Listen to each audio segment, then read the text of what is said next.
ایک سوال ہے، اگر کوئی بندہ السلام علیکم ورحمۃ اللہ کی بجائے کوئی اور لفظ بول دیتا ہے، السلام علیکم، یا اس وقت جس طرح کہ آج کل فیشن چل رہا ہے، لوگ کہہ دیتے ہیں السلام علیکم، السلام علیکم وغیرہ وغیرہ، تو کیا اس کا جواب دینا ضروری ہے؟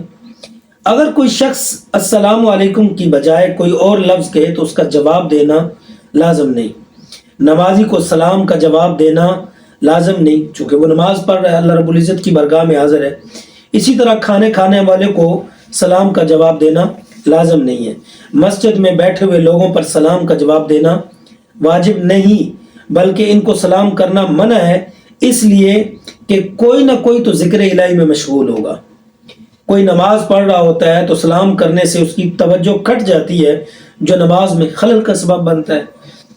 دو مسلمان آپس میں جب گفتگو کر رہے ہوتے ہیں تو ان کو سلام کرنا مکروہ عمل ہے، لیکن اگر کوئی سلام کرتا ہے تو پھر اس کا سلام کا جواب دینا واجب ہو جاتا ہے۔